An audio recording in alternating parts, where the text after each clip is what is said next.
You're good? Please join me for the Pledge of Allegiance.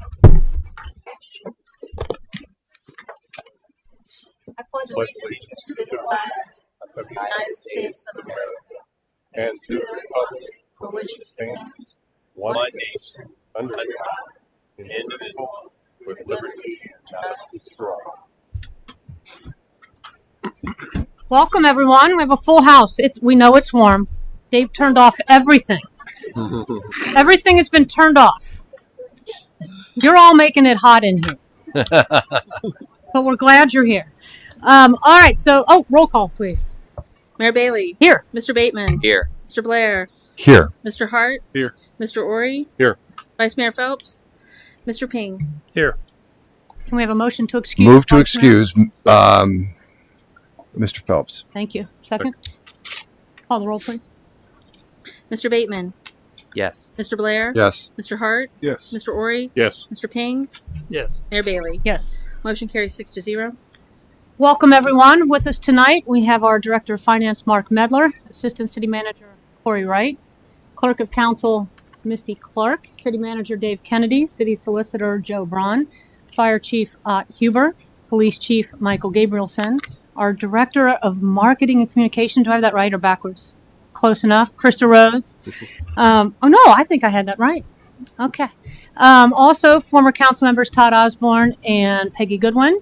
And we have Cece Collins, and I saw Meredith Taylor somewhere from Little Miami River Chamber Alliance. So thank you all for being here, and all the rest of you. We're really glad you're here. So without further ado, Scott and Jamie Gordon, will you meet me at the podium?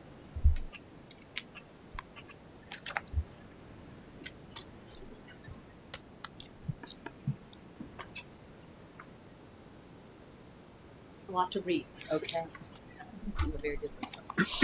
Okay. Tonight, we recognize Scott and Jamie Gordon, who owned and operated the Works Brick Oven Pizza Restaurant for the past 20 years.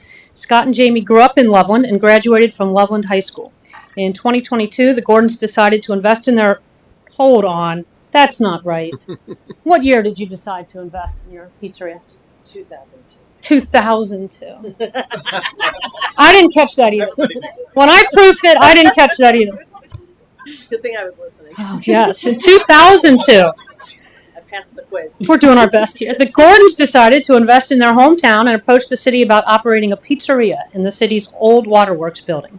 The old waterworks building was built in 1905 and had previously served as a water filling station for steam locomotives, a firehouse, and later as the city's public works building. In 2003, the city agreed to lease the building to the Gordons, who renovated the building that brought Loveland residents and visitors a family-oriented restaurant with a one-of-a-kind experience. The Works received the city's Business Enhancement Award in 2004 after renovating the building. In 2009, the city sold the property to the Gordons, who kept investing in the building and the community. The Gordons expanded their business by adding an outdoor seating area and an 84-foot-long historic 1921 Pullman passenger dining car known as the Crusader. The Works received the city's Business Enhancement Award again in 2012. Over the past 20 years, the Works became known for award-winning food prepared in their wood-fire brick oven, not only in the city of Loveland, but in the Cincinnati area. The restaurant attracted new people to the city and became a local favorite for our residents.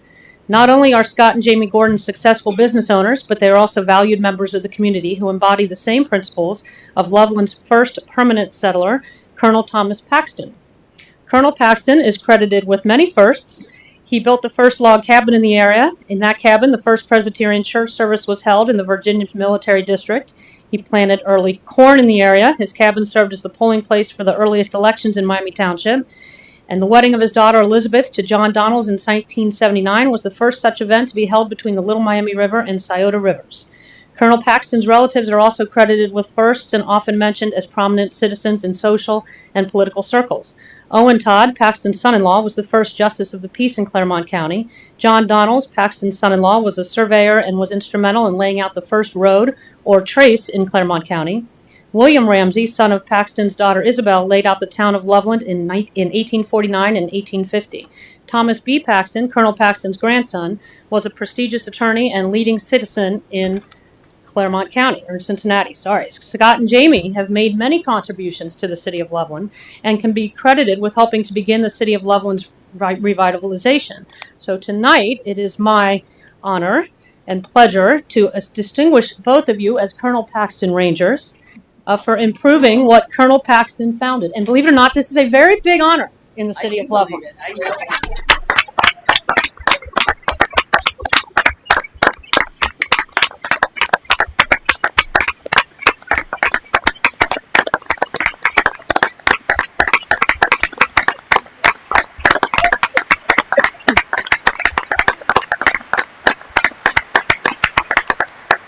Very quickly, this has been a community endeavor since day one. Scott and I are longtime Loveland. We couldn't have done this without the community support and, of course, our family. I mean, they were the ones that really are like, okay, you're going to do this? And we're like, yes, we are. And without them, I mean, Mom was in there painting, and Tony and Shannon, and Brooke, who's not here, can't be here tonight, and Sean ran the kitchen for so many years. So it really, truly has been not only a community thing, but a family thing. And we appreciate that. This was all for all of us. So thank you.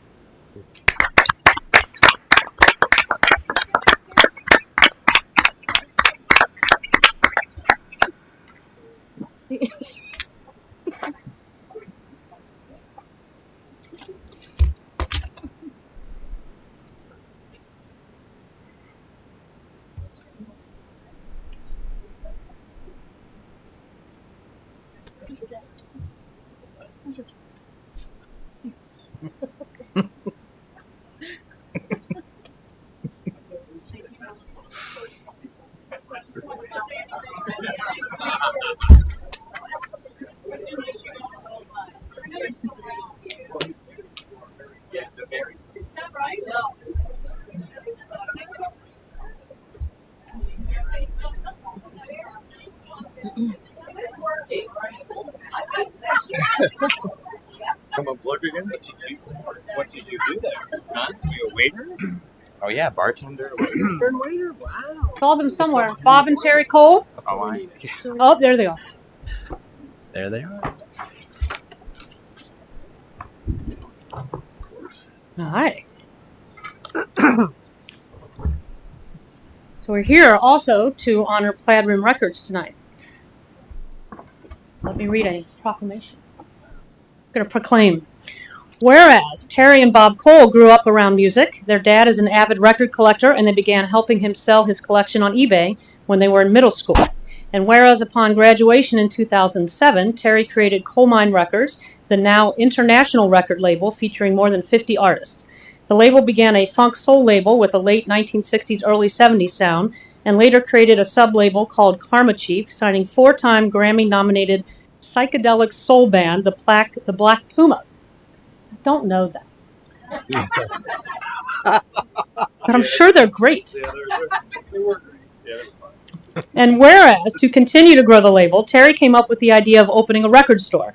Terry and Bob decided that Loveland was the ideal location and leased space in the Brown Building to open Plaid Rim Records. In 2015, they purchased their current 2-story building, using the lower floor as the record store and the upstairs as the recording studio and label offices. And whereas Terry and Bob pride themselves on building relationships with their artists to help them become a household name. A major piece of this is pitching artist music for commercials and TV shows. In the past year alone, songs have been featured in an Apple Watch commercial, Bose commercial, and in the Sonic the Hedgehog movie. And whereas, when mandatory shutdowns occurred in 2020 due to the pandemic, Plaid Rim Records improved their online shopping experience. The success of the online shopping option meant more employees were needed. The store went from 6 employees to having 26 employees on the payroll. And whereas Plaid Rim Records is one of the Midwest's largest record shops in terms of sales volume, averaging 100 to 175 new releases per week, allowing them to consistently offer unique selections to its customers. Now, therefore, I, Kathy Bailey, by the power vested in me as mayor of the city of Loveland, and on behalf of City Loveland and residents, do hereby proclaim January 2023 a month of celebration as Plaid Rim Records celebrates its 15th anniversary.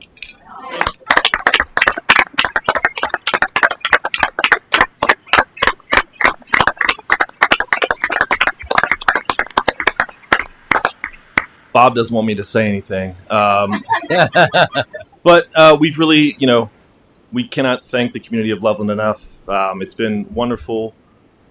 We're from Middletown, so this was a whole new journey for us. I have to thank probably the first person who maybe encouraged us, CC Collins. We came down here with with a business proposal, and we talked to Ott and Mike Books, and we were like, yeah, we don't know what we're doing, but if you want to let us lease your space. And CC rallied and was like, yeah, you guys can do it. I'm not really sure if CC really knew that we could do it, but it's been wonderful. It's been wonderful to grow with the community, and hopefully many more years here in Loveland. So thank you.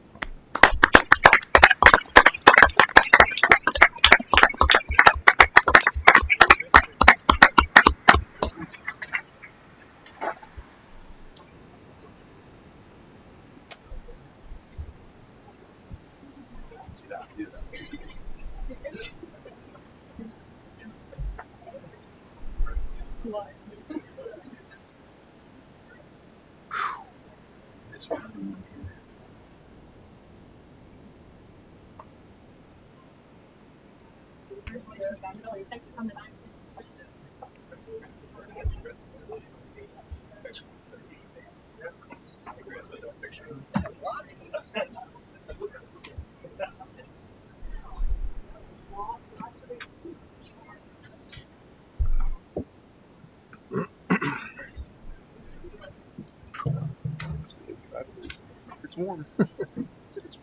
All right. Next, we are here to honor Pat Furter, who's going to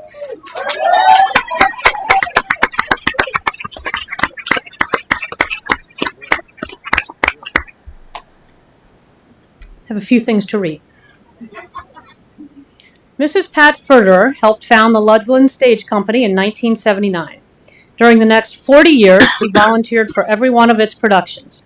At one time or another, she directed, produced, acted, did publicity, ushered, sold tickets, worked the hospitality counter, designed programs, constructed and decorated sets, was house manager, was stage crew, handled props, and developed the patron program. As if that wasn't enough, she also served on the board in every position. In 2013, the board elected her as president. Oh, I'm going to say this word wrong. Emeritus? Is it? Emeritus. Emeritus. Thank you all who know it. I don't. Appreciate that. Her love of theater began in 1942 when she was just 8 years old. She gathered friends from her Pennsylvania neighborhood and staged many backyard productions. Even as a young girl, she gave back to the community, donating the proceeds from the 5-cent admission to the community chest fund. In the years to come, Mrs. Furter studied with several professional directors and helped to renovate an old movie theater. Then in 1977, she and her husband relocated to Loveland, only to discover there was no community theater in town. Taking matters into her own hands, she placed an ad in the local paper seeking individuals interested in starting a theater company. Starting small, she formed the nucleus of the Loveland Stage Company. The company's first production was, fittingly, staged in her backyard. Since those humble beginnings, the company has become a cherished institution within the community. Since 2006, 6 shows had first-time directors and 72 actors debuted in prominent roles. The company also offers seminars, workshops, and mentoring programs for technical staff in sound, makeup, costumes, lighting, and production. In 1999, the Loveland Firefighters Association purchased the Chris Theater, an old movie house, and donated to the Loveland Stage Company as their home. Soon after, Mrs. Furter started the Loveland Stage Company's Children's Workshop Theater. Since 2004, it has evolved into a successful children's theater with more than 120 children participating annually. On October 20th, 2008, the Loveland Stage Company Theater caught fire. The walls remained, but the roof was gone. Again, Mrs. Furter's experience with renovation came into play in rebuilding the theater. She worked tirelessly with countless volunteers to rebuild and reopen the theater 1 year later with the production of Miss Saigon. Because of Miss Furter's belief in community involvement, the Loveland Stage Company stages free Christmas shows and participates in Loveland's 4th of July Parade and Hearts of Fire weekend. Mrs. Furter is an active member of the Loveland's Women's Club, is a Loveland Valentine Lady, and was director of the Loveland Chamber of Commerce. For her dedicated community involvement, Mrs. Furter took home the city's prestigious Louis Rookwood Award and the Key to the City in 1994, and the Art Rouse Award in 2006.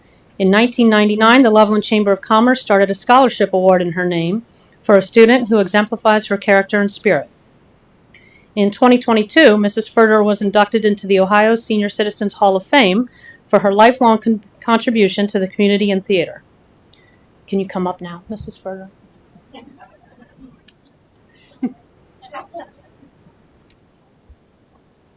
Mrs. Furter, Pat, we are fortunate that you chose Loveland as your home, and the City of Loveland thanks you for the lifelong contributions you have made to the community and the Loveland Stage Company. So tonight, we add to Pat's list of accolades with an honorary street renaming. Oh my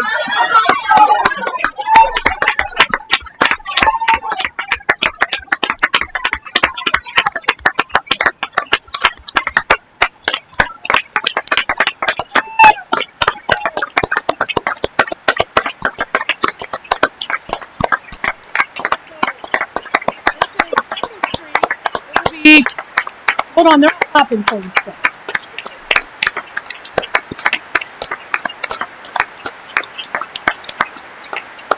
So this is 2nd Street from West Loveland to O'Bannon Avenue. So obviously in front of the stage company.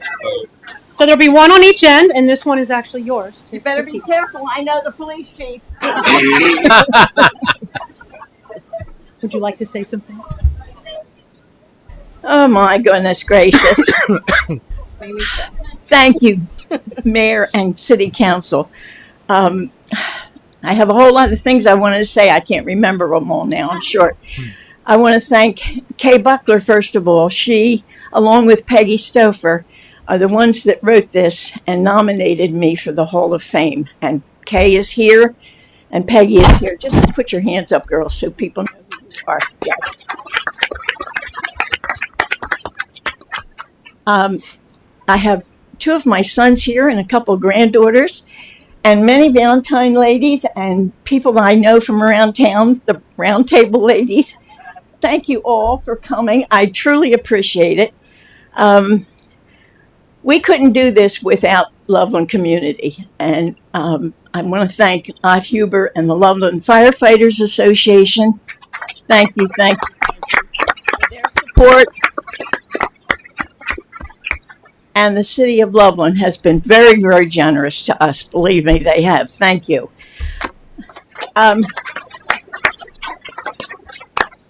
What am I forgetting?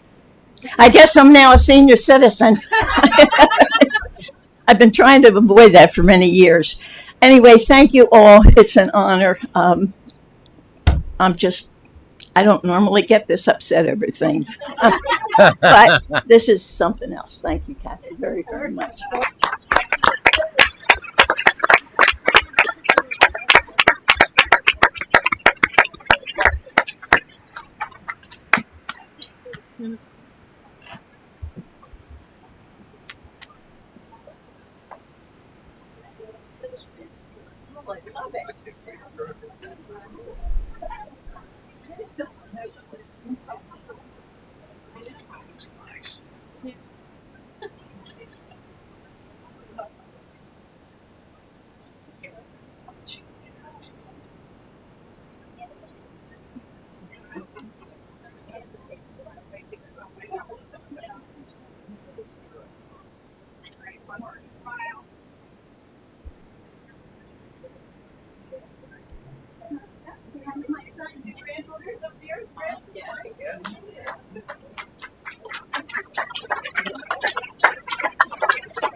Yes, thank you very much. Man, big deal. Yeah, serious.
daughter, me. Mics are back on. We're dealing with six. Right. Different, yes. All right. Is everybody here? We have communication from the Metropolitan Sewer District. Did you want to say anything about those? Yeah, it's these again. We serve as a bit of a pass through for everything from MSD, 3% raise, 3% across the board. A lot of what you see in that, all the additional types of charges, some of those high pressure fees, and that we don't bill for that. That's billed directly by MSD. There was a CAP program, which is the customer assistance program. For any of our residents that would be eligible, they'd need to be 65 or older, meet a certain income level, and be owner-occupied residents. But we just felt that Misty felt it was important to sort of let everybody know about it. I think Krista's going to do another additional notice about the CAP program to make sure all of our residents can take advantage of that. That is 25% off if you meet those requirements. So we want to make sure that it's important for us to get that out there. All right. Anybody have any comments on that? All right. Next is minutes from the December 13th, 2022 meeting. Are there any changes, additions to those minutes? We have a motion to approve. I'll make a motion to approve the December 13th council meeting minutes. Second. Thank you. Call the roll, please. Mr. Blair? Yes. Mr. Hart? Yes. Mr. Ori? Yes. Mr. Ping? Yes. Mayor Bailey? Yes. Mr. Bateman? Yes. Motion carries 6-0. All right. Next is the second reading of an ordinance. Can you go ahead and read the ordinance? Ordinance establishing the schedule of municipal compensation for non-union employees and repealing ordinance 2022-105. Does anybody have any comments on the ordinance? I would just reiterate what we talked about on the first reading, that our employees are truly our greatest resource, and investment in those employees.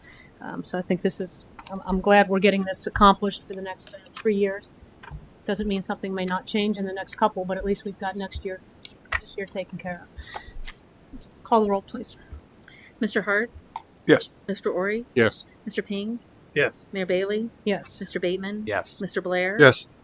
Ordinance 1 is adopted by a vote of 6-0. Mr. Wright? Thank you, ma'am. So first this evening, I have a resolution which would authorize the purchase of our replacement Dell sand storage array. This was a 2023 IT capital improvement hardware purchase that was budgeted for. So the legislation this evening would authorize the expenditure of $22,167.50 for the purchase of this server. So the city has multiple servers, multiple backups. This is our primary server array. It's at the safety center, and really, it's reached the end of its useful life. And what does that mean? Well, number one, storage. Number two, product support. And so, hardware typically will age out. So this is part of that normal replacement process in that. When looking at that, the server is really vital. It really houses our entire network operation. Now, one thing I will point to is with the chief, and the chief and I had a brief exchange last night about, the body cameras, things like the body cameras, the new in-car systems. Those will reduce demand on our storage array because we have taken opportunity of advantage of Axon's vertical integration in that, because they offer the cloud-based storage. And then, as part of sort of hardening our network, the budget does include some other IT things that we will be doing throughout the year, such as some additional backups and other things that we had contemplated in the 2023 budget. So we'll be bringing those and implementing those over time. In that, really fairly simple here. Just need the impact is $22,167.50. It was budgeted and included in the 2023 operating budget. So I feel that's important to note, and that would be the purchase of the equipment, and then Velcor would assist us in the implementation of that and decommissioning the other unit. So I'd be happy to answer any questions. All right. Any comments or questions? All right. Read the resolution, please. Resolution authorizing the city manager to execute an agreement with Velcor Services for the purchase of a new Dell ME5012 sand storage. Any comment on the resolution? Call the roll, please.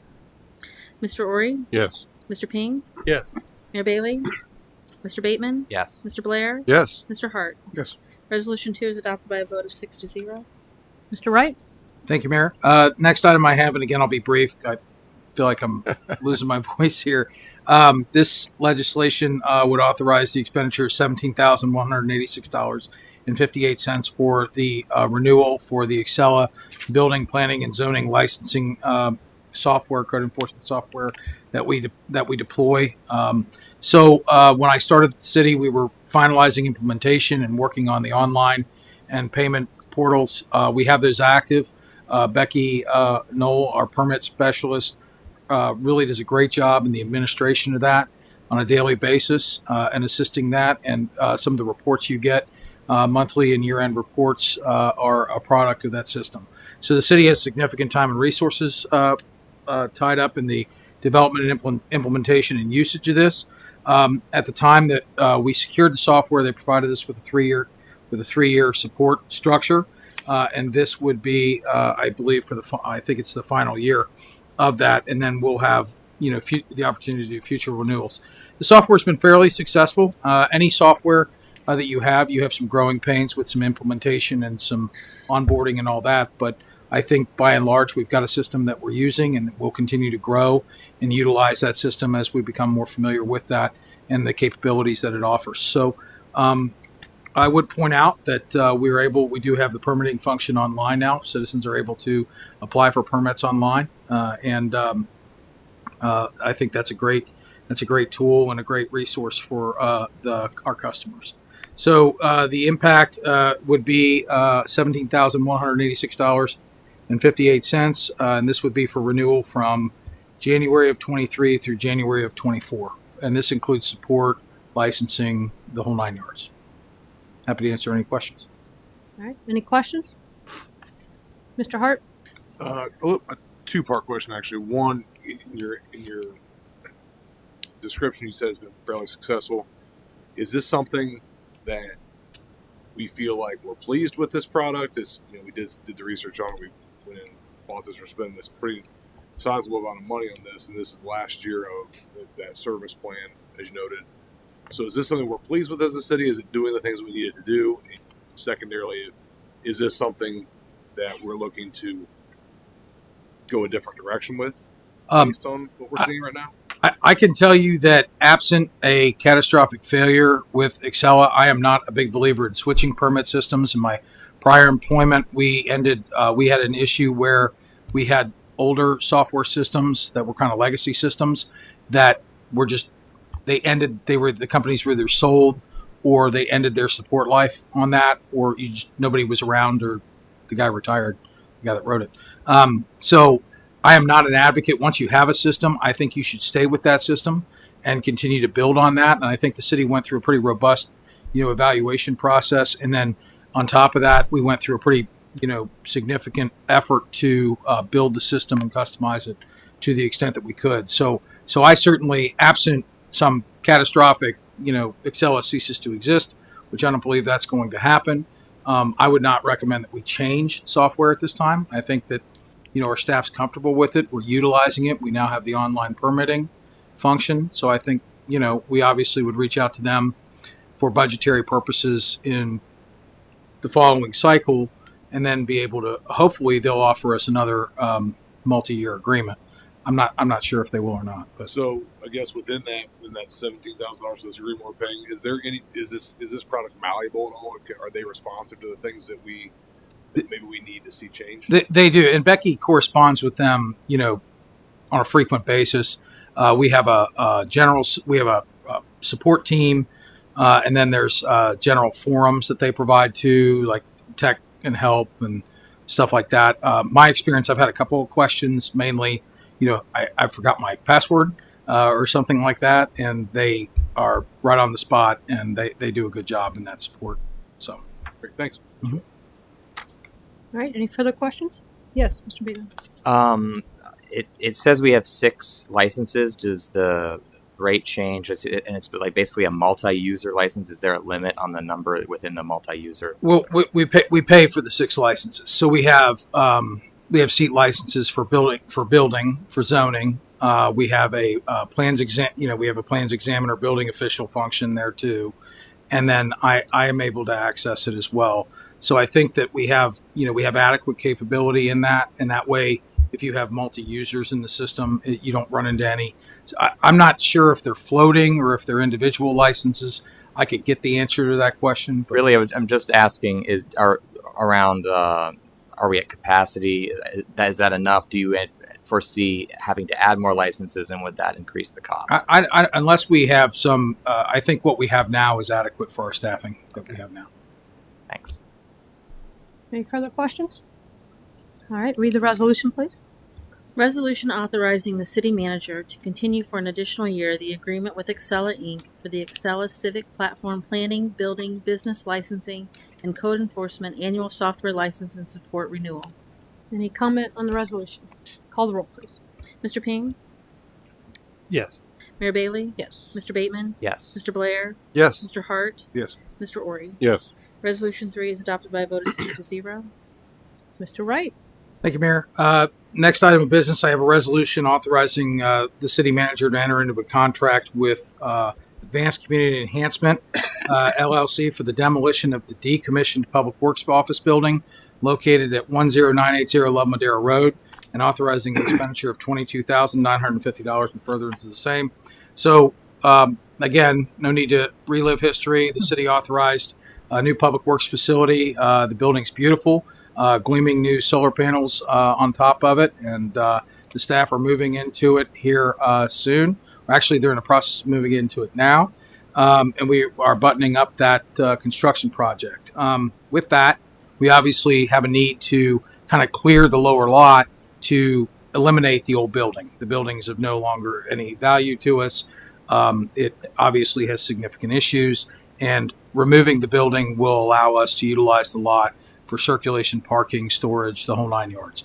So with that, the city solicited several proposals for demolition. We had proposals that ranged from nearly, $39,000, and then the low bid that you have before you of $22,950. So I would point out that Advanced Community Enhancement, ACE, you've probably seen their signs in the city. They took down the buildings right across from the mobile station, and I was impressed with the speed and efficiency that they handled that, and was impressed with their pricing. They were in and out of a tight urban site in about a week and a half. No issues. Site was buttoned up, and really, based on the amount of sanitary disposal that they had to do there, that was a pretty big task there, because there was a lot of trash and just other things in that building. So with that, the recommendation is to award this to Advanced Community Enhancement, LLC. As with other improvements on the Public Works building, because various funds support Public Works, we propose to allocate the total cost of this on the 2023 budget process. 70% of it would go to street maintenance, 10% goes to stormwater, 10% to sanitation, 5% to water op, and 5% to sewer billing. And again, they were very responsive. They were the most responsive contractor we reached out to, and I think they were really looking to win our business here. One other thing I would note is we did have an environmental assessment done on the building. There's no special hazards on the building, so the demo should be fairly quick, fairly easy. It's a primarily block and stucco. It's got some steel in the roof structure on that, so it should go down pretty easy. So with that, I would appreciate your support of the legislation, and we'll get moving on that. Any questions, comments? Just a comment. I'm glad to see that the solar panels are finally installed. It's been said that the longest journey begins with a single step, and I'd just like to point out that in Claremont County, they've got a $140 million solar project going up that'll serve something like 25,000 homes in Claremont County. What we're doing in solar electric is just a first step, and the opportunities are almost endless for the city. And we're dedicating that building, I believe, on the 21st, correct? Yep. All right, go ahead and read the resolution. Resolution authorizing the city manager to execute an agreement with Advanced Community Enhancement, LLC, for the demolition of the existing obsolete Public Works office building located at 10980 Loveland Madeira Road. Any comment on the resolution? Call the roll, please. Mayor Bailey? Yes. Mr. Bateman? Yes. Mr. Blair? Yes. Mr. Hart? Yes. Mr. Ori? Yes. Mr. Ping? Yes. Resolution 4 is adopted by a vote of 6 to 0. Mr. Wright. Thank you, Mayor. Last item of business I have for you this evening is a project here at City Hall. City Hall Foundation and waterproofing and drainage improvements. So this resolution would allow the city manager to authorize the city manager to execute agreement with Sohan and Sons Waterproofing for the completion of foundation and building wall waterproofing and improvements, drainage tile installation, and other similar improvements here at City Hall. With an expenditure of $24,975. And then I'm also requesting an additional 15% contingency funding allowance in the amount of $3,746.25 in furtherance of the same. So a little bit of history. Obviously, this building was built 50 years ago. So we are at the age of the building where we need to start taking a look at kind of some issues with the building. One of the primary issues is water infiltration. So we have significant water infiltration because we have some subterranean walls, primarily on the northern and eastern side of the building. You're familiar with the northern stairs to the Sally Port. The building there is below grade, and then it kind of is below grade, continuing down along the eastern wall, parallel with the railroad tracks there. So with that, we do get water infiltration. There's some photos in the memo. During heavy rains, surcharging, things like that, we do get water on that. And, we consulted with a couple waterproofing experts. There's water infiltration that's due to hydrostatic pressure. We have brick and then block. And so the water kind of finds a way. It's always going to find a way to the easiest outlet. And that happens to be in places in the building. So both contractors that we consulted with indicated that there is a need to address the waterproofing here through a comprehensive drainage tile and waterproofing solution. With that, this would involve the installation of a waterproof membrane on the subterranean building foundations, repair of any cracks. And one thing that distinguished Sohan and Sons' proposal from the other contractor was that they included drainage tile around the front of the building, which is a significant issue because we also have water infiltration due to grading, accumulation of landscaping, the whole 9 yards at the brick sill and the foundation. So with that weeping tile or that corrugated tile would wrap basically three sides of the building from the Sally Port all the way around. We would then also propose to tie in the downspouts to that and then route them through a 6-inch outlet to the stormwater basin out in front of City Hall. So the goal here is to get the water away from the building as quickly as possible, as efficiently as possible. I should note, we will have some significant grading impacts to the front of City Hall because we have two large overgrown trees there that I'd be shocked if they're not growing into the slab as close as they are, and then landscaping in order to clear that. But we will do restoration. And we had planned for all of this in the 2023 budget and capital improvement program as part of that. This is really kind of the first step. I call it, I think I'm referring to it as the big dig here at City Hall. And, the reason why I ask for the contingency is because we don't know what we don't know. We can't see what's below grade. We can only see what's in the building. So with that, this would authorize the city manager to execute this proposal. This would allow us to get started on kind of addressing the bones of the building from the ground up and dry the building in, which will then allow us to make further improvements and really resolve the bulk of the water infiltration at the building here. That's the hope here. So I would appreciate support of the legislation, and the fiscal impact, as I indicated, is I don't remember, $24,975, and then an additional $3,746.25 in contingency funding. And one note I would add, we did get some guidance to seek a backflow or a water backup one-way valve, a check valve on the final outlet, because the storm system, because of how flat it is here downtown, could experience during an extraordinary rain event where the storm system could surcharge back into the building. So we will implement that or request that the contractor include that to keep the storm system from backing up into our new foundation drain. the last thing we want to do is get the water off the building and then have it come from the place where we're draining it. So that was a good point, and we'll work to get that included. So happy to answer any questions. Any questions? All right, read the resolution, please. Resolution authorizing the city manager to execute an agreement with Sowen and Sons Waterproofing Company for the completion of foundation and wall waterproofing repairs and drainage improvements at Loveland City Hall located at 120 West Loveland Avenue. Any comment on the resolution? Call the roll, please. Mr. Bateman? Yes. Mr. Blair? Yes. Mr. Hart? Yes. Mr. Ori? Yes. Mr. Ping? Yes. Mayor Bailey? Yes. Resolution 5 is adopted by a vote of 6-0. Mr. Kennedy. So in 2019, the city, actually upon the recommendation of Chief Huber, began the process to install GPS units in an effort. Originally, actually, the plan was simply to do them in downtown to help sort of move the traffic through, emergency vehicle traffic through. So with that, we developed a 4-year plan that we started in 2019 and we finished last year. All due honesty, actually was a 3-year plan, but I had extended. So technically it's a 4-year plan, but we got it finished. And all 13 of the city's traffic signals now have the GPS devices in the cabinets that detect police, fire, and actually you'll see that some of the communities in northern parts of states actually put them on salt trucks. So when they're out, they get the dedicated green light. We all know what it is, and Chief Gabrielson's can give you some more information on it. So what I should have been doing in concert with putting in the vehicle, the GPS kits in the traffic signal cabinets is slowly be taking care of all the vehicle kits that go in the emergency units, police, basically the fire trucks, the EMS, the ambulances, and the police cruisers. So to date, I've only got most of the Station 63 covered.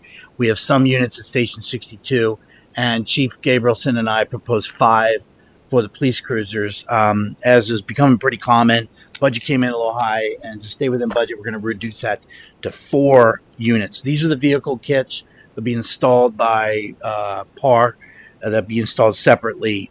Then they'll become part of the standard equipment that goes into any new police car, any new fire, anything that comes in. And they're obviously very advantageous. It really comes down to 2 items, speed and safety.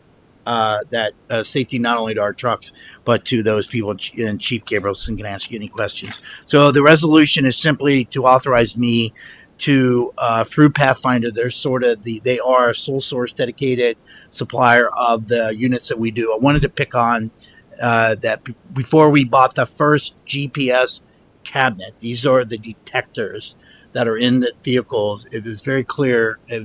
Chief Huber made it very clear that we need to mirror what's going on in our neighbors. So when they go out on mutual aid, it's flawless, it's seamless. So those units, but we're done with that part. Now we're moving on to vehicle kits. So this would be 4. It's within the budget. I budgeted $17,400 in the 2023 CIP. The price went up somewhat, so we're going to reduce the number to 4. A unit cost of $4,007. That takes us down to $16,028. They would be delivered to the safety center, installed separately by PAR. I think that's all I have. If you have any practical questions, Chief can talk about what units he's putting in, and any other questions you have about the advantages of these units. Any questions? Do you have any idea what the time frame is for when we're putting in the other the signal cabinets, those ones that we're sharing with Sims? Yes, so West Loveland and Cottonwood, Loveland, Madeira and Cottonwood, Loveland, Madeira and Lebanon, and Loveland, Madeira and Kemper, our units go through, so does Sims, so we're sharing the cost of the cabinets in those. I'll reach out to Kim. All right, any other questions? Read the resolution, please. Resolution authorizing the agreement with Pathmaster Inc. for the purchase of GPS preemption vehicle kits. Any comment on the resolution? Call the roll, please. Mr. Blair? Yep. Mr. Hart? Yes. Mr. Ori? Yes. Mr. Ping? Yes. Mayor Bailey? Yes. Mr. Bateman? Yes. Resolution 6 is adopted by a vote of 6-0. Mr. Kennedy. The Harrison Avenue project, we've been talking about it for a long time. Thanks to our city engineer Cindy's persistence, in multiple attempts at funding, the city has finally funded the Harrison Avenue street widening project. I'm trying to be brief, but this particular project is very important to the city because it really touches on 4 items. It touches on sidewalks, obviously sidewalks all on the north side.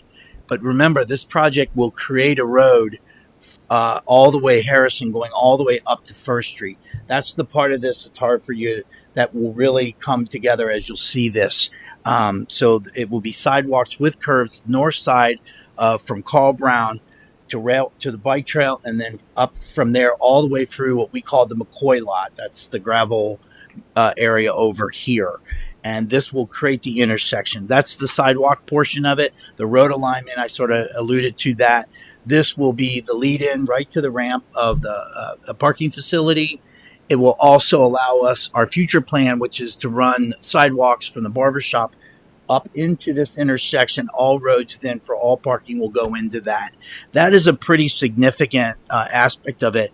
And safety is a major component. We got that double jog as you're coming out and then in. It restricts the city's ability to put in any kind of cautionary signs. We're going to be creating a full intersection there, which is I think a real impact to this project. It's hard to visualize, but we're actually, while we will lose the spaces along the arborvitae, we'll actually ultimately be gaining spaces. When we lose the spaces along Railroad, we will be able to shift everything. These spaces get straightened out. We can go all the way up to the edge of what will be Harrison Avenue. We're actually including in this all right-of-way language, so Joe will be able to record this as a full city street in the future. Traffic improvement, that's the biggest part of this traffic improvement, along with alignment, is that right turns from Carl Brown onto Harrison. I really think this will make that a more desirable path. This road will be widened to 22 feet. We own all of that area, so we're going to have all the flexibility to create the radius curve there. Let's be honest, it's a hard right turn. Mirrors, no, it's very difficult. That is also going to be a significant improvement. One that you won't see, that's a big part of this, is stormwater. There's a large area that is taken care of from a stormwater down Harrison and across Nisbet. This will start with the new road here on First Street and create a stormwater system, all new stormwater system. I put some pictures in there of some of the catch basins that are significant trip hazards, look like they were done by somebody in a barn. And all of that will be created with upsized piping. And two things on Nisbet Park. One, there will be a flat valve, like Corey just mentioned here, a much larger flat valve at the end of the pipe. So that constant Lake Nisbet that gets created will no longer happen, because where do they come? They come through the storm drain. But most importantly, I think in the stormwater part of this is the slate is clean. No longer do we have to look at Nisbet master plan projects only on those that are east of where this piping is. We never wanted to move forward with the big amphitheater or the walk or the access down to the river, because we knew this was coming through the end of it. So this is the grant. The one thing about OPWCs, you can't award the bid till July 1. But cities that are prudent begin the engineering now. We have to pay for it anyways. So if we commenced all the engineering design, we could get this thing out to bid easy. And the day that the city OPWC awards it, we could be bidding out this project. Will it linger into 24? Likely. But the more we can do now, the better. Why is it so nice that Duke's doing all this work now? Because it's wintertime. So this is an exciting project. And what you'll be approving right now is simply the authorizing me to execute the engineering agreement, which is right on budget. Both the engineering agreement and the city's portion of the construction was in the 2023 CIP that you approved. I want to point out, just because, and I know I'm trying to be quiet, this does really impact 3 specific plans: your downtown streetscape plan, your strategic downtown plan, and your Nisbet Park master plan. This project has fingers into all 3 of those plans. Any comments or questions? I commend you and Cindy for being persistent. This is a huge win for the city to get this grant and to be able to move forward on this project. It's an exciting project that's going to really make a big difference down here in this place. Mr. Payne? Just one thing. I think you mentioned before that you had talked quite a bit with the local residents that are right along this area. I mean, the way that this is laid out, obviously, it's going to affect those neighbors that are right on Harrison. They've all been notified of this, and they're all Yeah. with everything. Karen Breed, she owns the bed and breakfast area there. She's actually put boulders up in her yard to stop people from going in. Most of the advancements going the other direction. We won't have sidewalks in front of her house. It won't have a whole lot of impact. The parking area, we're going to take a few inches from the parking area to Police and Fire Memorial, but actually just move in the stops will allow that to, we won't lose any depth in there. We are, the owner of the Wicked Pickle is being kept abreast of all activities and is actually, Nick Selhorse is showing him drawings and staking and everything because he's going to be making some movements of his concession building because the sidewalks are going into that area. But the concession building was on the right of way anyway. The sidewalks will be going right through the middle of the concession stand, and it's in ODNR's right away. Any other comments or questions? Resolution, please. Resolution authorizing the city manager to execute an agreement with Choice One Engineering for professional design services, surveying, bidding, and construction supervision services in furtherance of the Harrison Avenue widening project. Any comment on the resolution? Call the roll, please. Mr. Hart. Yes. Mr. Ori. Yes. Mr. Ping. Yes. Mayor Bailey. Yes. Mr. Bateman. Yes. Mr. Blair. Mr. Blair? Mr. Blair. Yes. Resolution 7 is adopted by a vote of 6 to 0. Mr. Kennedy? So we've been, myself, Corey, Mark Medler, and Chuck Baston. He's our assistant finance director. We have been working on evaluating budgeting software from late summer into the fall. The Finance Commission fully supported this activity. In the most basic sense, our budget for a $30 million budget with multiple funds, one that wins awards every year, is built on a massive spreadsheet where one wrong formula ripples through the entire process. And the budget actually starts in late June, and we're tweaking it right up to the point when you're getting it. It is not the way you should be doing business. You are also have 4 staff members intimately involved with searching formulas. That being said, one other item about our spreadsheet. As soon as you guys approve the budget, we don't touch it. We're done with it. And it's pretty much we're done. It's a spreadsheet. God love Corey Schmidt. All of you have ever met him. Wonderful man. Him and multiple finance directors have tweaked this thing. We need to move on, and we need to ClearGov is the selected project. I'm not going to go into OpenGov. We looked very much into OpenGov. ClearGov budget software is something the city will use year-round. The budget process, I will use Chief Huber and Chief Gabrielson. They're intimately involved in the budget process. They're intimately involved in selecting projects to go into the CIP. All of this could be done cloud-based, not on a spreadsheet. They can submit items directly that will come to the 2 main budget leaders, which is typically your director of finance and your city manager.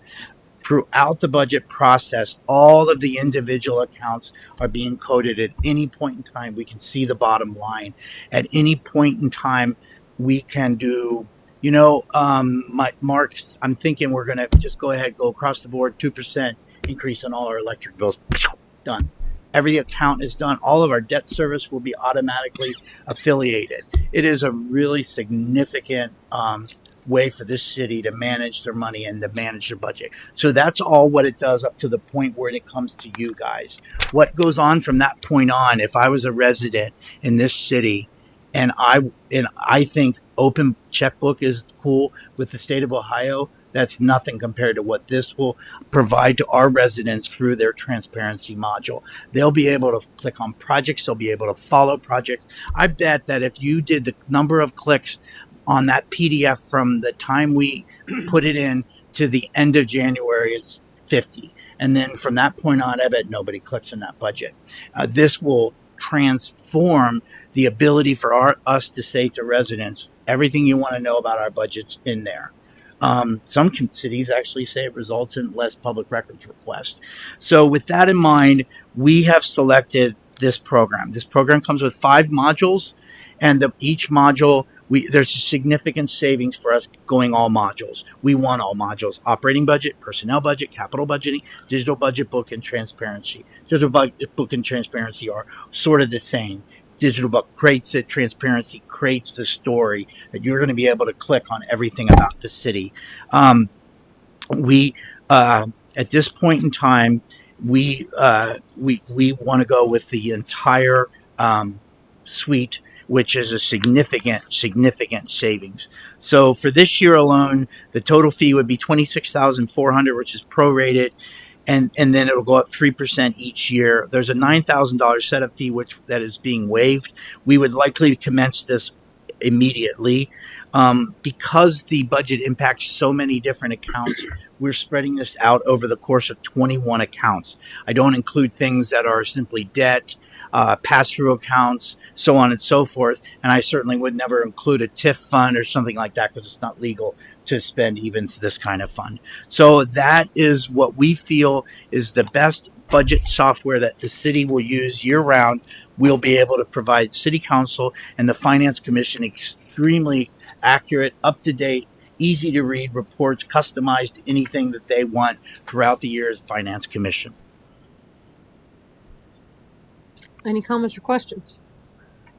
Yes. A million years ago, I was a fee-based financial planner, and we did giant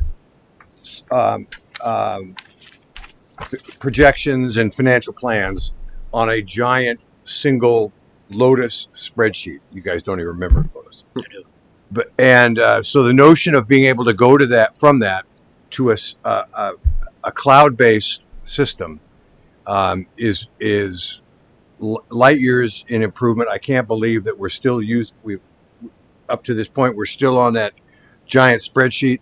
I am, as a member of the Finance Commission, I am wildly enthusiastic about this step that we're taking. Any other comments? Read the resolution, please. Ms. Resolution Oh, author. yes, sorry, Mr. Hart. On here, there's order says order valid if signed by January 15, 2022. Please. We didn't hear you. On the order form here, there's a lot of 2023 dates, but I just noticed this. It says January 15th, 2022, order valid if signed by. That's not going to affect anything, right? No, I was just talking to Dennis with on the clear. Yeah, I know. I'll get it adjusted. Kip had an issue. Not going to cause a hiccup. Yeah, no, we're fine with the date. They knew we weren't meeting until tonight, and Kip had a question about some data that I had to get an answer for, and that led to a conversation with Dennis. It'll probably be signed tonight before I go home. Okay. But the sooner we can get started, the better. And everyone will have a module. Everyone. Just seems like all the dates are look right. Then there's that one's messed January up. 15, 2022. Yeah, we'll get it all. We'll just cheat up. Yeah. Any other comments? Yes, Mr. Baby. Just in keeping with a theme of questioning, is there licenses with this as well? Is this the type of thing that the cost is the logins are spread throughout different users, or is it's it unlimited? It will be utilized by, for example, right now there's 5 staff members in here that will all use it. Then you will add Chuck, anyone that helps Chief Huber, and anyone that helps Chief Gabrielson. It's unlimited access, very similar to how anyone can enter our agenda management software at any time. There's no limits to it. OpenGov at the end of the day had a few more bells and whistles, but Mark and Corey were so helpful in the process. At the end of the day, we were going to be paying for things we don't think we would have really utilized. The setup charge for that one was almost $60,000. Just another question, I guess. So, using something new like this, there's obviously some training that goes into that. Do you anticipate that's going to be a big part of once it comes online? But at the same time, there'll also be sort of learning while you go, right? With the first time you actually do it. we went through Misty and I went through pretty detailed training sessions with the agenda management software and our website, and we now it's like second nature. That's why if we get it now and they start the upgrade, because they'll be moving all of our data in, that'll allow all of us, probably Corey, myself, and Mark and Chuck, to really learn the basics, and then we can work with all the other users throughout. We'll definitely be well up and running by the time we hit our budget season, which will probably get pushed into sort of in July. But it's amazing how Mark and I just today were looking for a number. Just a perfect example. We were on a spreadsheet. We had budgeted for the speed limit signs that we're installing on Wall Street that I wanted to order today. And we had to find what account it got shoved in from that process as it gets transformed from the spreadsheet into our accounting system. I don't know how he does it, but of course he found it and they're ordered, but that's a side note. This will all be seamless. So we'll look back someday and go, what the heck? It's like a resident just sent me an email through our website saying my street light's out. We would have thought that was a big deal. Now it's second nature. That old street light will be scheduled for repair by tomorrow. I mean, we're really catching up with technology. So, Thank you. Any other questions or comments? Read the resolution, please. Resolution authorizing the city manager to execute an agreement with ClearGov for the purchase of budgeting software. Any comment on the resolution? Call the roll, please. Mr. Ping, Yes. Mayor Bailey, Yes. Mr. Bateman, Yes. Mr. Blair, Yes. Mr. Hart, Yes. Mr. Ori. Yes. Resolution 8 is adopted by a vote of 6-0. Mr. Kennedy? As many of you know, ODNR is going to be replacing the bridge on the bike trail right by Nisbet Park. Cindy had reached out to them to see whether or not we could add a long-standing drainage project down by Tim and Kay's house on Railroad Avenue, where we've had standing water, likely for 2 or 3 weeks after any rain. And they said, we really don't have funding to cover your project, but you can use our contractor, or you can use all of our permitting, and this will do it all at the same time. So we budgeted for this. This will take care of a long-standing drainage issue down by Railroad at the access point to right there at the restrooms. Will be a catch basin. We'll go across the bike trail with the cut that they're making, and then we'll ultimately drain into Abandon Creek. And it's just a great project. It's a good catch by Cindy to know that there's opportunity. Bruce Construction's got the bid, so we can't bid it out separately. And for anyone that's ever dealt with getting a permit for ODNR, that'd be 3 years from now. So we're able to piggyback on all of their permitting and get this process done. Just as a side note, because they were here tonight, if these people weren't as nice, if the owners of this property weren't as nice as Tim and Kay are, you would have heard about this issue forever. So this is just a good cleanup and a good job by Cindy to catch it. So this is just authorizing us to award the bid to Ray Bruce, who's doing the whole project. All right. Any questions, comments? Read the resolution, please. Resolution authorizing the city manager to execute a contract with Bruce Construction for completion of Railroad Avenue drainage improvements. Any comment on the resolution? Call the roll, please. Mr. Ori, Yes. Mr. Ping, Yes. Mayor Bailey, Yes. Mr. Bateman, Yes. Mr. Blair, Yes. Mr. Hart. Yep. Resolution 9 is approved by a vote of 6-0. Mr. Kennedy? Okay, so if you recall back exactly a year ago today, we gave you a memo where Cindy and I sort of went into great detail about all of the different issues that sort of combined to create what is a fun traffic experience in the downtown district. And during that memo, we had pointed out that from a traffic study that was done by TEC engineer, specifically Ed Williams, that we felt that that one of the things that could be the most impactful from a benefit standpoint would be to signalize the bike trail crossing at West Loveland. We also said in that memo that we would be seeking grant funding to do this project. And with that, Ed Williams, on behalf of Ed Williams TC, on behalf of the city, submitted a grant through ODOT's program. It was declined. He then submitted the application through OKI and through their Surface Transportation Block Grant Program, and it was awarded. City, thanks to Ed's effort, the city was awarded $246,000 to this project. As anyone can tell you, especially Corey, OKI projects are federally funded. Take federal funding, make it a road, make it something you're driving on or walking on. ODOT review process has to be in it. So with that, it certainly behooves the city to begin the engineering and design of this project, which will put us in a position to begin the review. Obviously, saddling with TEC is a good idea. They've done a tremendous amount of ODOT review projects. So this could be ultimately a transformational project. I've talked to Chief Ray, former Chief Ray, Chief Gabrielson. Obviously, once installed, there has to be training, there has to be learning. But if you could certainly picture traffic signals for pedestrians, traffic signals for vehicles, all timed into our downtown traffic signal system, it really can have an impact. So first and foremost, we're simply asking you to allow me to execute an agreement with TEC Engineering to begin the begin the design and engineering of this project. Any comments or questions? Mr. Hart? I just want to direct one to Chief Gabrielson real quick. So before we commit funds to this, is this something you feel like that we can commit personnel to for the purposes of helping our community learn how this signalization will work? Yeah, obviously, education, in a change like this in a traffic pattern is going to be huge. That's getting the message out, using Krista and other avenues to educate everybody.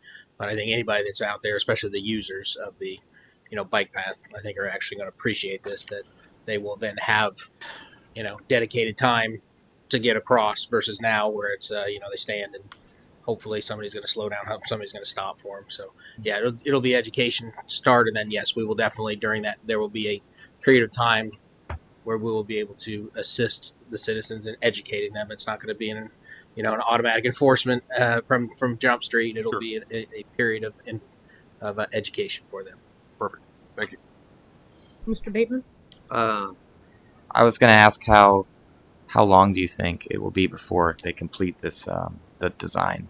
Construction will be budgeted for 2024. Okay. And so likely would we see something? Is it possible that we might see something this year? Oh, yeah. You'll see the final design and everything that will be sort of ODOT language to go through their review process. And then ODOT would, once they approve it, will be an ODOT-led project because so ODOT will actually put it out to bid because we're not it's the way their process is. So they'll put it out to bid and we'll have a say in the ornamental features and so on and so forth. Sort of like Hamilton County Engineers offices let us pick the railing and the lighting and for the big bridge project. We'll have a say in what models we want, but they'll put it out for bid. So Thanks. Any other comments or questions? Read the resolution, please. Resolution authorizing the city manager to execute an agreement with TEC Engineering for surveying and design services in furtherance of the West Loveland Avenue Bike Trail Crossing Signalization Project. Any comment on the resolution? Call the roll, please. Mayor Bailey? Yes. Mr. Bateman? Yes. Mr. Blair? Yes. Mr. Hart? Yes. Mr. Ori? Yes. Mr. Ping? Yes. Resolution 10 is adopted by a vote of 6-0. Mr. Kennedy? just moving along. I don't know if everybody noticed. We did. Resolution. I'm moving along. Appreciate it. Trying to save everybody. Yeah. So this is my final resolution in front of you, and this is to approve our second Nature Works grant, sort of connected to the gazebo. So you know about the gazebo. I think it's going to be something that a lot of people are going to go, wow. And believe it or not, we just found out today it's going to be here by mid-February. But because of cost cuts outside of the AED access, there's really no access to it. It's a bit of a standalone project.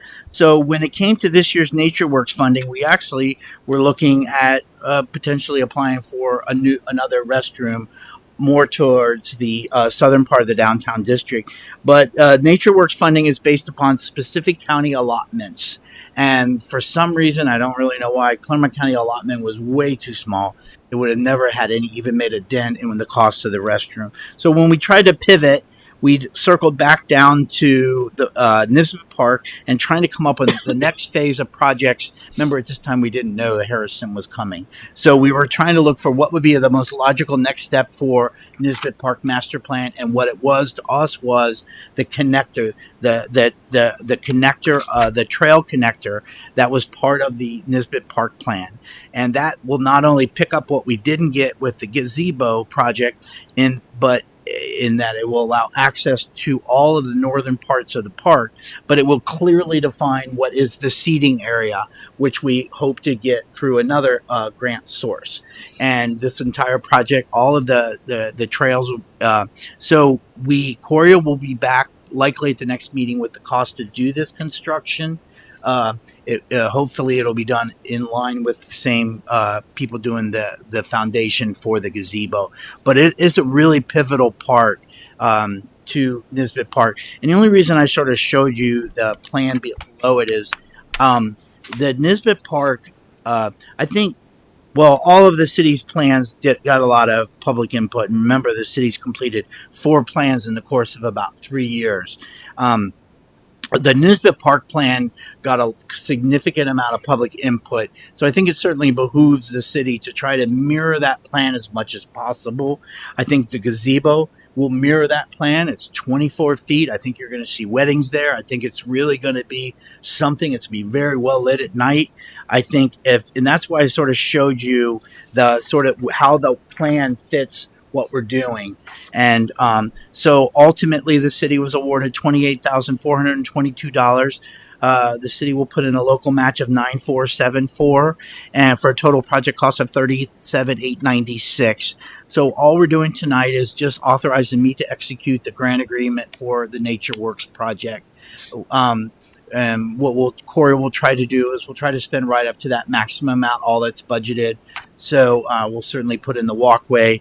You'll probably see an extension of that walkway a little closer, maybe a run to the Nisbet restrooms. But so at this point, all we're asking is approval for me to execute the grant agreement, and actually Joe too. Joe has to sign off on it. Any comments or questions? I'm excited to see changes start happening in Nisbet Park. Yeah. I'm sure Mr. Hart is too. What did I do? Said you're gonna be excited to see changes happening in Nisbet Park after Very all of your excited. work on that. Very excited. All right, read the resolution, please. Resolution authorizing the city manager to execute an ODNR NatureWorks grant agreement for the Nesbitt Park Gazebo Bike Trail Connector Project. Any comment on the resolution? Call the roll, please. Mr. Bateman? Yes. Mr. Blair? Yes. Mr. Hart? Yes. Mr. Ori? Yes. Mr. Ping? Yes. Mayor Bailey? Yes. Resolution 11 is adopted by a vote of 6-0. Mr. Kennedy? So I made an error on the resolution I presented to you at the December 13th meeting, Resolution 2022-131. I cited an older quote for the mini excavator that you approved. The trailer quote I cited was correct. So I was off I was off $2,927.20. It's still within the budget. I spoke to Joe, and he felt that it really is better for us to come back, repeal the resolution, put the right numbers in. I'm under the budget, and actually the unit is ready for delivery, so it hasn't impacted all the delivery. But so the resolution in front of you has the corrected numbers. I gave you a red line version attached to the memo, the correct quote, and then a clean version attached to it. It does repeal Resolution 2022-131. All right, any questions? Read the resolution, please.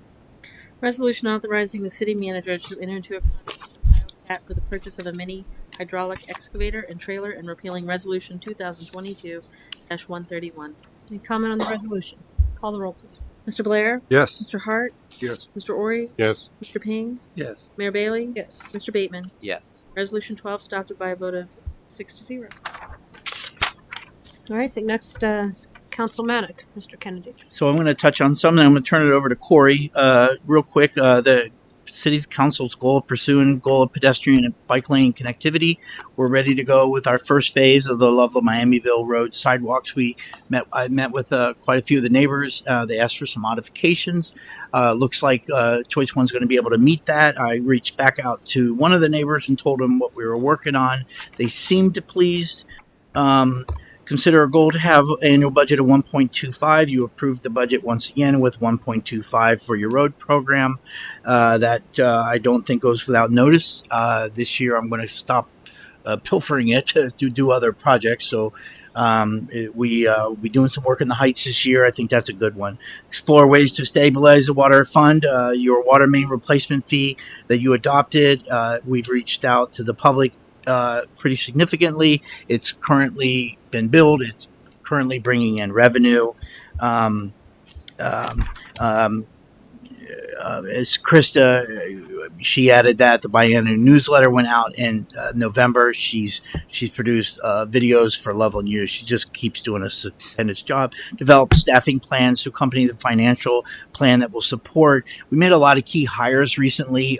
Two of them are in this room, Corey and Chief Gabrielson. We've Chuck Baston, our assistant finance director, has really just been an excellent addition. We've put some key support staff both at the PD and here that are really helping us get in there. And of course, that helps supplant those that we already have. Just so you know, that the Padford Way was the brainchild of Misty. And these things happen. I think we've got one of the best staffs we've ever had in my 8 years with this. And it's just an honor to be working with these people every day.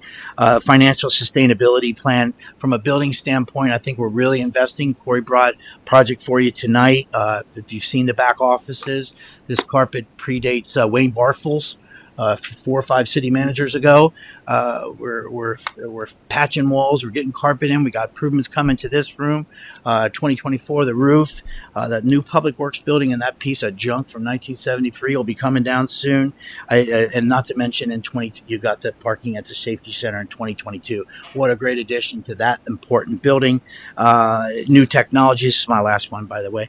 New technology. I looked over the 2023 budget just out of curiosity. And when you talk about new technology in 2023, you approved body cameras, MVRs, GPS vehicle kits, heart monitors, gas monitors, thermal imaging cameras.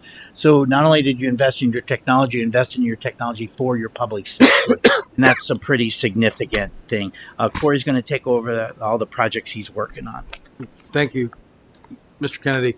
So first task is be a leader in garnering regional support construction of a bridge across the Little Miami River corridor. So I'm pleased to report that as we advised that we were working on the RFQ at the last Councilmatic update, we actually were able to submit the RFQ through ODOT, and we received 5 letters of interest from consultants. So we'll begin the process. It's qualification-based selection in order to preserve our access to federal funds in that.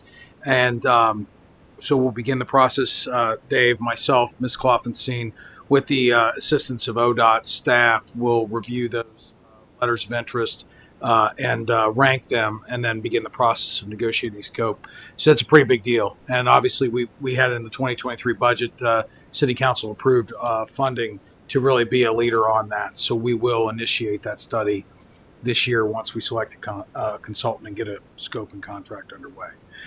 With regard to addressing parking challenges, or traffic challenges in the downtown district, progress continues on the removal of the mobile stations. So the design of the turn lane that council authorized in late 2022 is underway. We've had very productive discussion and dialogue with TEC. They've been very responsive to us in that, working with Cindy and Dave and the staff at TEC to really come up with a good improvement project there. But I'm also pleased to report that the city, with the partnership of the Adams County Land Reutilization Corporation, that we were able to, solidify that partnership, and that has been notified that we're going to receive funding through the Abandoned Gas Station Program. So what does that mean? The state of Ohio is going to help us remediate that site. So the controlling board meets later in January. Once the controlling board meets and authorizes the funding, we'll be able to start the demolition activities and removal of the structures, the tanks, the orphan tanks, and all of that. So the turn lane is scheduled for construction. It's supposed to be a 2023 item. So I could see as soon as we get that building down, and then that will clear the way for that. Really, it's just a canopy and one set of pumps that are in the way on that. So we'll be able, everything's working out, and the timing is really perfect and fortuitous. And again, I'd be remiss if I didn't thank Adams County Land Bank for their help in this process. Regarding the bike lanes and pedestrian improvements on Love Madera Road. So pedestrian improvements are under design at Love Madera Road right now. We have the south side, if you can envision, I always get I'm directionally challenged a little bit. So the south side of the corridor, the design is preliminary design's finished. Been a lot of back and forth with Choice One on that. They are actually also now working on the north side. So the plan is to finish that and some other renderings on that, and then position that corridor for OKI funding and other funding improvements so that we can actually do the implementation of that, whether it's phased or whether it's all in one will really be dependent. As a side note to that, we have the opportunity there at 501, which is a critical component there for a potential roundabout, which we'll get design on that, which will actually provide access to the Chestnut Street property. This is a good segue into that, but that is a critical component of the successful implementation of the pedestrian improvements and overall revitalization of the corridor. So we are working on all of these things, a lot of different moving pieces on that. So the goal there would be to go out for funding for those projects, to be as aggressive as possible in that, try to garner our share of federal dollars back here, bring them back here to the city. Regarding Chestnut Street property, I have outstanding news on that. We were actually granted our Army Corps nationwide 404 last week. And I told Dave I was going to get a picture of it and frame the 404 permit, because that's a big deal to get that grading permit, which really sort of clears the way for us to then secure our wetland credits, which our wetland sub-consultant is working on right now. We have to get a purchase agreement for those credits, and then basically cut a check for some wetland mitigation credits in another watershed somewhere else in the state, which we're allowed to do, and the Corps signed off on that. And then with that, once we have those things in hand, we'll actually go out and delineate those wetlands, and then we can start. We'll probably be able to start since we have the two contracts under award now for the removal, the lead soil removal and the trash removal, and then the groundwater injections. We should be able to get those two contractors started here very soon. So this is a significant, watershed moment for the city on the Chestnut Street property, and I'm really excited about the opportunity that project has. We got to get through this next hurdle, which is the finishing up of the actual remediation, and then the real fun starts. So with that, also sort of tangential to that is the 501 Love Madera purchase. We are working through the grant process on that through CDAP. We did get good news from Hamilton County. There were not any other significant comments provided during the extended review period that the federal funding sources wanted on that. So we're just back in the public notice period, and hopefully we'll get our funding released toward the end of February with a closing date either at the end of February or early March. So all good news on all fronts. Okay. Any comments or questions? Mr. Hart? Just a quick one on the bridge project. Are there any other jurisdictions that are jumping in on that, or are we just kind of out here by ourselves? We're sort of a vanguard in that regard. We're kind of on our own, and when we met with the other communities, nobody really told us no. Nobody said, this is horrible. They said, yeah, it's a great idea. You guys have a traffic problem, and patted us on the back and said, good luck. That's the best way that I could summarize it in 30 words or less. Call us when you're doing something. Now, I will say that of all the entities, Eric Beck, Hamilton County engineer, was very interested in the project and invited us to make a presentation to the Hamilton County TID, which we will do once we have a consultant underway. We'll probably have them help us with that and talk about the initial challenges. I mean, we know what the challenges are, and I think that's a great opportunity to just sort of tell the world our story and get that out there. Hamilton Township they have a new administrator there, who I have a good relationship with. He was the prior administrator at Goshen Township, and he has expressed interest in our project as well. Miami Township was receptive to the project. Just they're interested to learn more. And I would also say that the Claremont County engineer was very receptive to our project, and given their investment that they're going to make in our in East Loveland very soon, I think that they understand the kind of the critical crossroads that we are, kind of the northern gateway into the county. So I think everybody's watching with interest, but nobody's writing us checks yet. So I appreciate your efforts there. Thank you, Mr. Bateman. I appreciate the reporting on our goals in this way, and looking at it, we're halfway here, so it's good to see so much progress and so many things upcoming. One question I had was around the goal to capture opportunities for economic development. I sort of putting in that bucket, whether it fits completely or not, the rewrite of our zoning code, or is that something that's going to be? It's already off and running. Okay.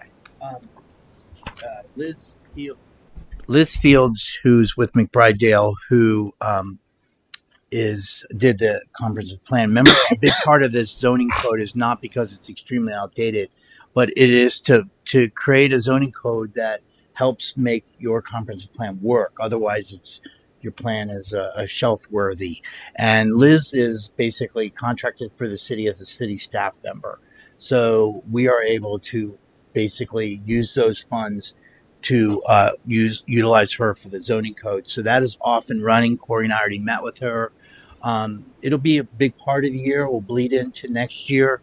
I think that the mayor and I just had a conversation about this too, is that the zoning code can play a pretty pivotal role as to what we want to do with certain blocks within the downtown district. We have for those of you who don't know, we have a pretty significant project in front of the Historic Preservation Commission over on Railroad, and it's going to be a trendsetter. And I think it puts the timing is perfect with the zoning code for the city to sort of say, okay, what next block and what can we do? So the first one in sets that tone. Well, zoning codes are the key. So yeah, Corey and I met with Liz. She's, I think, in December, and she'll be off and running, and this is what she does. So we're really excited about it. Okay, thank you. Any other comments or questions? I just want to say, sitting here listening to everything that both of you went through, that there's a lot going on, and I commend both of you. You are juggling a whole lot of projects and getting a lot done on behalf of the cities. Thank you for your efforts. There are various reports and minutes. Does anybody have any comments on those? All right, under City Council reports, our offices will be closed this coming Monday, January 16th, in observance of Martin Luther King Jr. Day. This past Saturday, Mr. Hart and I were at the Valentine Ladies at Jackson Street when the new Valentine Lady was unveiled. It was Donna Barnes. So that was a very nice event put on by Little Miami River Chamber Alliance. I think that's all I have. Does anybody else have anything under council report? All right. Can we have a motion to adjourn? So moved. For a second? Second. Call the roll, please. Mr. Hart? Yes. Mr. Ori? Yes. Mr. Ping? yes. Mr. Bailey? Yes. Bateman? Yes. Mr. Blair? Yeah. Motion carries 6-0.